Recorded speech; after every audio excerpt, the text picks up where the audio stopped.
If Iranians were waiting for tonight to see how much worse this war could still get, the United States and Israel determined to show them early.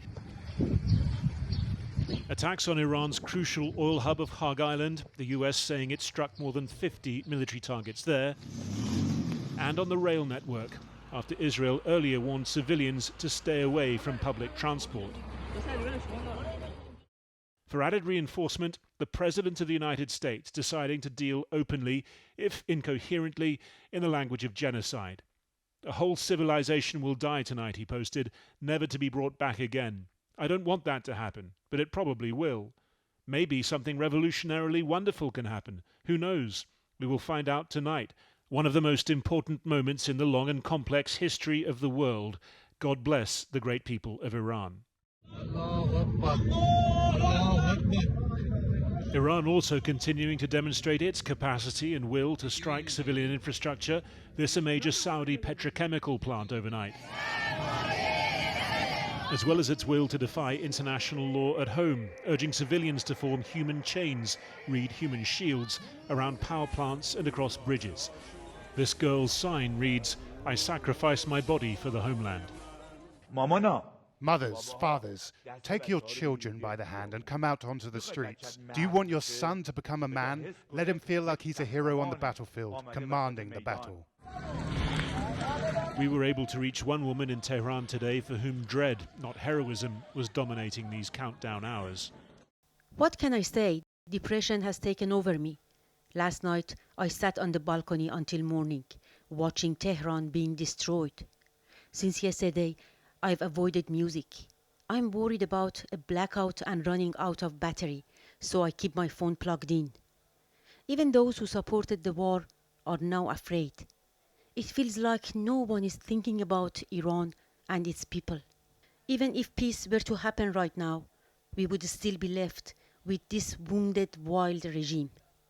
I think even with infrastructure strikes, they won't go. Israel's Prime Minister insisting today's strikes were intended to weaken and crush the regime, not target the Iranian people. He has reportedly appealed directly to Donald Trump not to accept a ceasefire yet.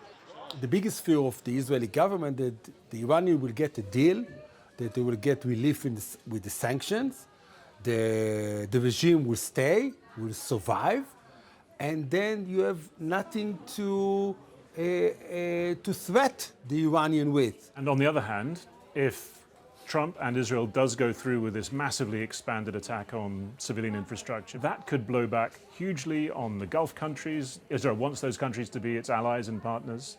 We need to distinguish between the interest of the Israeli government and the interest of the Israeli country and the state of Israel. Okay? It's not the same. Netanyahu just wants this campaign to go on, to try to weaken Iran as much as possible. Iran is warning attacks on its power grid would be met with strikes on those of its neighbours, plunging, it said, the region into darkness. We have been warning since 2023 that escalation left unchecked will get us into a situation where it cannot be controlled. And we are very close to that point. And this is why we have been urging all parties to find a resolution out of this, to find a way of ending this war before it spirals out of control. Those against. At the UN Security Council this evening, Bahrain's already watered-down resolution on protecting shipping through the Strait of Hormuz struck down by Russian and Chinese vetoes. The fallout of the war seemingly spreading to a new location today, a gun battle outside the empty Israeli consulate in Istanbul. One attacker shot dead, 2 others captured, all linked, Turkey said, to a group that exploits religion. My attitude towards military conflict has always been to pray that we're on God's side. The US Vice President in Hungary today to provide a pre-election boost to Trump's ally, Viktor Orban, reportedly on standby to jump into last-minute Iran negotiations. Fundamentally, the military objectives of the United States have been completed. So that means, as the President has said, very shortly this war is going to conclude. We feel confident that we can get a response, whether it's positive or negative. We're going to get a response from the Iranians by 8 o'clock tonight. That's 3:30 a.m. on Wednesday in Iran, 1 a.m. in the United Kingdom. For now, Donald Trump's doomsday clock ticks on.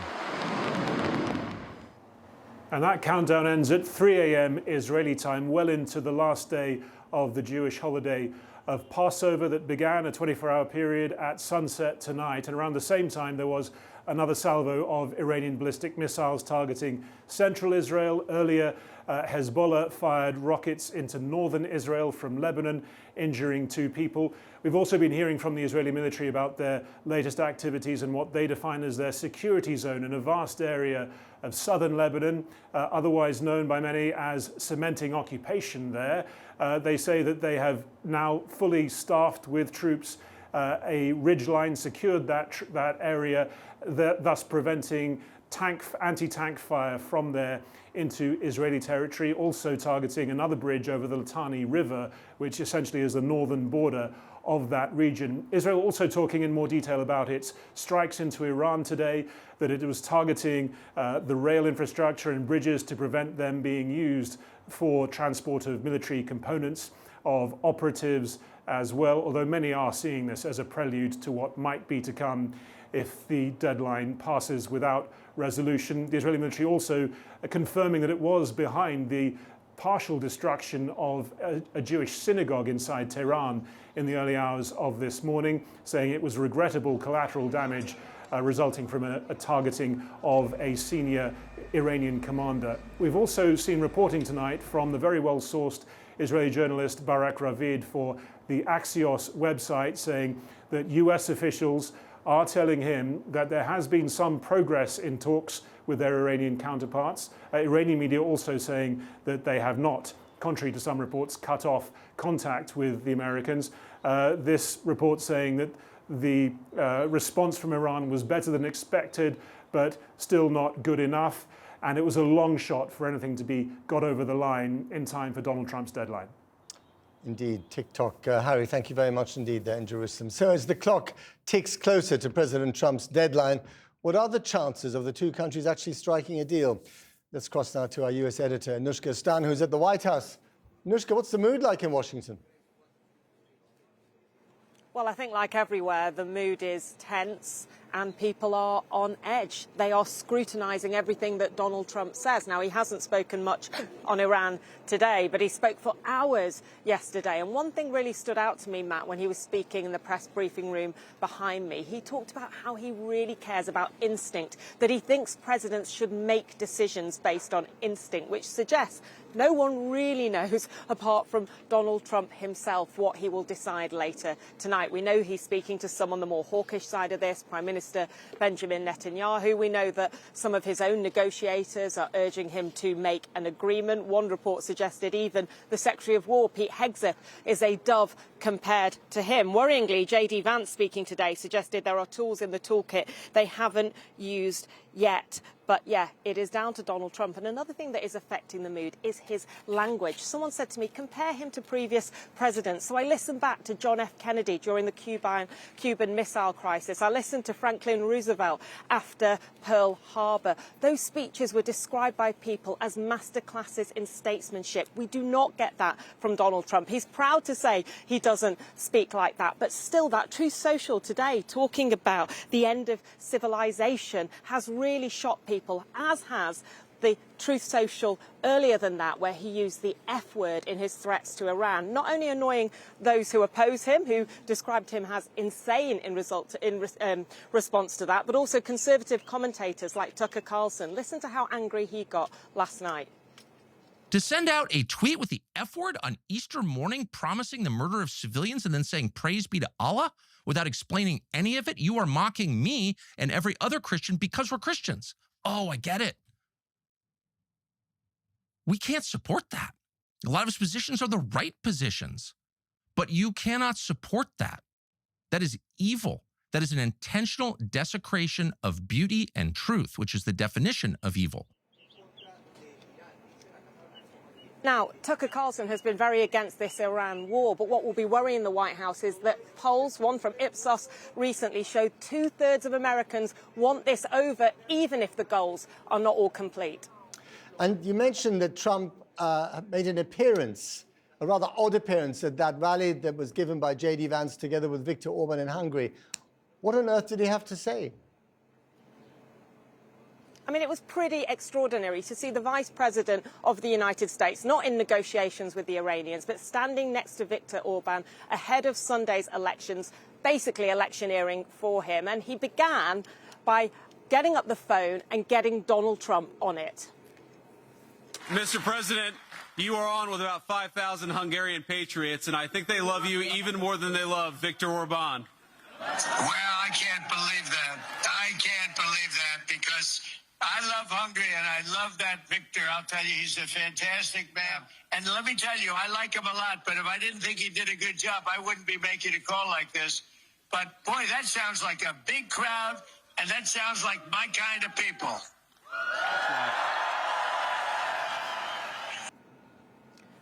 Now, the argument J.D. Vance was making around that is one that we've heard from him before, this idea that there's a civilization erasure taking place in Europe. And he was saying Hungary is avoiding that by closing its borders. But for them to electioneer in this way, I was speaking to someone very senior in the election world in the UK today. They said it is completely unheard of to see someone so senior on the ground behaving in that way and electioneering for a leader ahead of an election.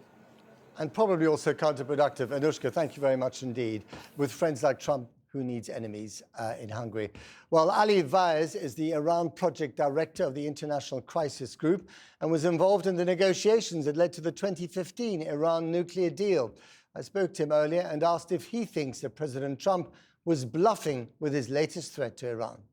Well, with President Trump, you never know. He might very well be, but he's predictably unpredictable. So he might also take action on his threats. And this is why we're really at an inflection point and a very dangerous moment. And I mean, this is a man, let's not forget, who 5.5 weeks ago started this war promising to liberate the Iranian people from their brutal, oppressive regime. And now he's threatening to basically kill their entire civilization. So how counterproductive is this? It is very counterproductive. First of all, he had promised help to the Iranian people, not more harm. And already more harm has been inflicted on the Iranian people than was the case a few weeks ago.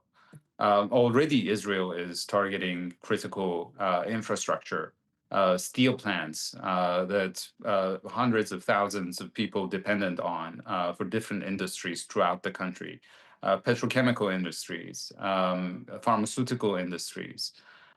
So already ordinary people have been really suffering as a result of this war.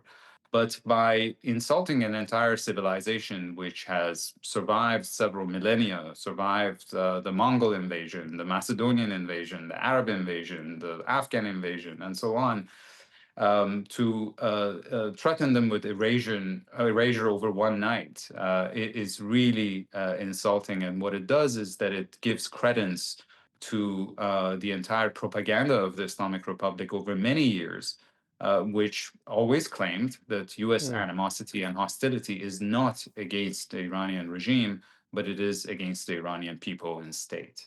So rhetorically, this is a gift to the regime.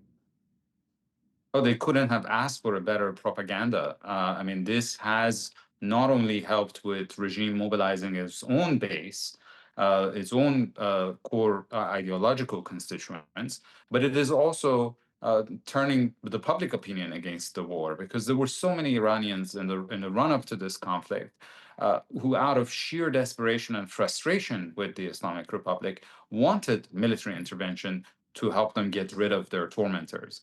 And now you see a rally around the homeland. I don't want to use the word flag of the Islamic Republic, but you see a wave of nationalism emerging as a result of President Trump's tweets and actions that the Iranian regime could have never hoped for. So what you're saying is that he is producing a whole swathe of society that hates Trump more than they hate the Ayatollahs. That is correct. And if all of this would have advanced U.S. interest in any way, would have resulted in Iranian capitulation, then one could understand the logic behind it. The problem is that this kind of rhetoric is only going to result in the Iranian regime also doubling down and digging in its position. And it's only going to end in grief if the president delivers on his threats. And presumably, if they are hitting bridges and power stations, I mean, infrastructure used primarily for civilian purposes, they could also be committing war crimes. I think there is no doubt about it in terms of legal definitions. The real problem, however, is not just what it means in terms of violation of international law. I think we have to think about what happens next. And the Iranians have threatened that they would retaliate by targeting civilian infrastructure, energy infrastructure in the Gulf states. They would target water desalination plants in Israel, in the Gulf states. And this would really create such misery for so many people in that part of the world.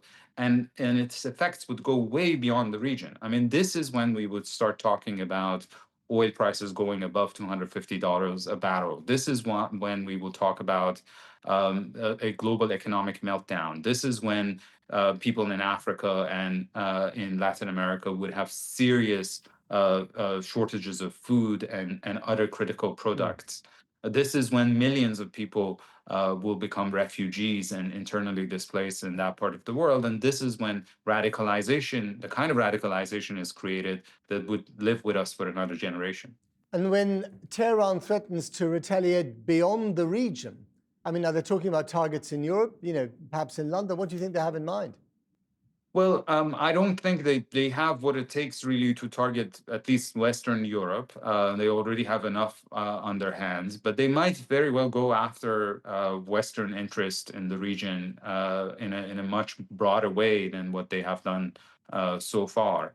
And again, what worries me the most is terrorism, because this is not just state-sponsored terrorism that could be created as a result of escalation like this, but even lone wolf operations, which could affect European countries. And again, overall, Europe would not be immune to the consequences of this, primarily in the form of a massive wave of refugees that would make anything that Europe has experienced as a result of instability in Syria and Libya and Iraq, so on, pale in comparison. Ali Vaez, on a depressing note, thank you very much indeed. It was a pleasure. So who, if anyone, can rein in President Donald Trump? Well, joining me now from New York is a former CIA intelligence officer, Jennifer Crook, who left the agency in January after 2 decades focused on the Middle East and China. Jennifer Crook, thank you much for coming on the program. Who can rein him in?